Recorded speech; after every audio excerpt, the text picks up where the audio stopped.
Soulja Boy tell. That's what. Whoa, whoa. Tetnot. Assalamualaikum warahmatullahi wabarakatuh. Hai guys, balik lagi di podcast virtual kita AADC. Ada Andin Maharani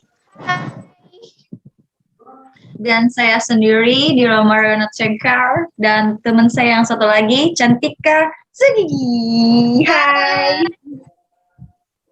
Gimana kabarnya Cek Andin dan Cek Cantika? Alhamdulillah baik nih. Di masa pandemi ini kita harus jaga kesehatan ya tentunya. Oke, Cek. Harus naati prokes. Iya, aku juga Oke, baik kok. Oke, Gimana, jadi Dila? kita langsung aja kali ya. Gila gimana kabarnya nih? Alhamdulillah baik.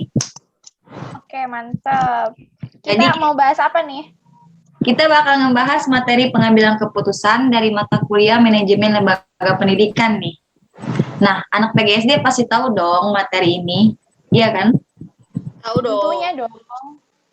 Oke, tanpa berlama-lama lagi, mari kita bahas materi ini. Oke, thanks ya Dila. Jadi teman-teman, pada kali ini kita akan ngebahas mengenai materi pengambilan keputusan dari mata kuliah manajemen pendidikan. Oke, boleh di-share screen, Cantika? Boleh dong, tunggu ya. Oke.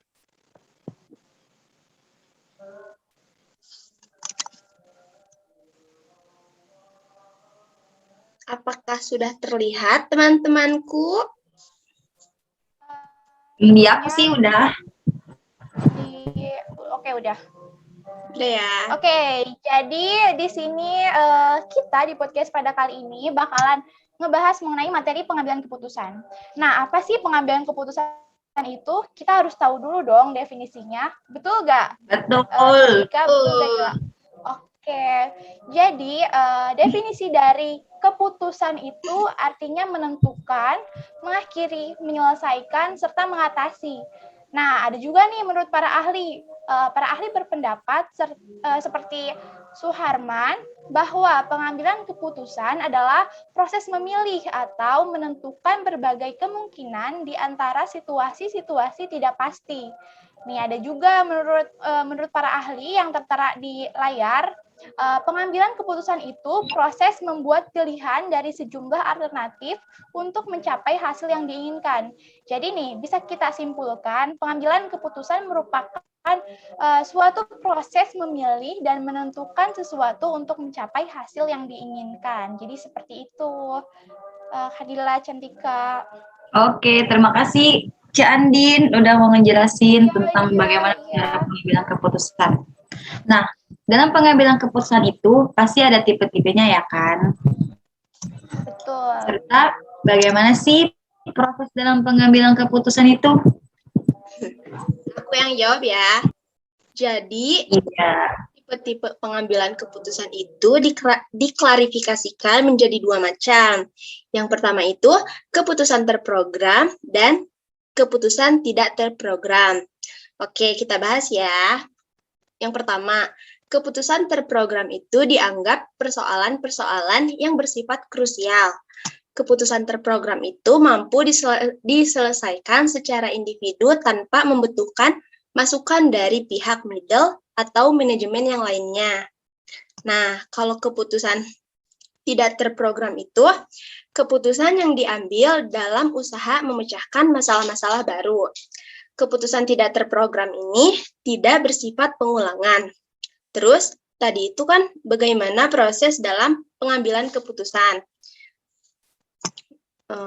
Jadi ada Robbins dan Kauter mengemukakan dalam proses pengambilan keputusan yang terdiri dari beberapa tahap, yakni kita harus mengidentifikasi masalah dan mengevaluasi keputusan. Nah, bisa kita lihat ya di mind mapping-nya. Udah gitu aja, Dila. Menurut aku. Baik, terima kasih Cantika atas penjelasannya. Selanjutnya metode pemecahan dan pencegahan agar tidak terjadinya masalah seperti apa ya kan? yang kita ketahui, kita itu harus mengembangkan rencana untuk perbaikan atau plan. Melaksanakan rencana yang dibuat, memeriksa hasil yang dicapai, dan melakukan penyesuaian. Seperti apa sih itu, Andin? Nah, iya betul sekali yang dipaparkan oleh Dila ya. Jadi metode pemecahan dan pencegahan timbulnya masalah itu ada plan, do, study, dan melakukan penyesuaian. Terus Dila, ada nih alat-alat pemecahan masalah dan pengambilan keputusan seperti check street, diagram Pareto, Rankart, dan kontrol. Serta banyak lagi nih. Banyak lagi bisa dilihat ya di papan layar ini. Oke, bisa dilihat. Itu, Dila. Lalu pengambilan keputusan dan pemecahan masalah secara ilmiah itu seperti apa ya, Cantika? Jadi bisa dilihat ya dari mind mapping-nya di layar bahwa pemecahan masalah secara ilmiah dapat dengan cara seperti mencari sumber pengambilan keputusan, penyebab suatu masalah, dan mencari solusi permanen. Ada juga nih aspek-aspek dalam pengambilan keputusan. Bisa dilihat dalam gambar bahwa yang pertama, keterlibatan karyawan dalam proses pengambilan keputusan, yang kedua informasi, dan yang terakhir kreativitas. Mungkin seperti itu, Kak. Kok Kak sih, Dila? Terima kasih, Cantika. Wah, cukup menarik pada materi pada malam ini. Baik, jadi dapat disimpulkan bahwa umumnya suatu keputusan dibuat dalam rangka menyelesaikan atau memecahkan masalah, ya kan? Betul sekali. Banget. Ya. Oke, jadi terima kasih ya kepada Ece Cantika dan Ece Andin karena sudah memberikan pengetahuan tentang pengambilan keputusan. Oke, teman-teman, semoga materi tadi yang kita sampaikan bisa bermanfaat bagi kita semua ya. Sehat selalu dan terus tetap terapkan protokol kesehatan. Sampai jumpa lagi di podcast selanjutnya. Bye-bye. Bye-bye. Thank you ya Makasih, Dila. teman-teman yang udah setia. Mohon maaf ya.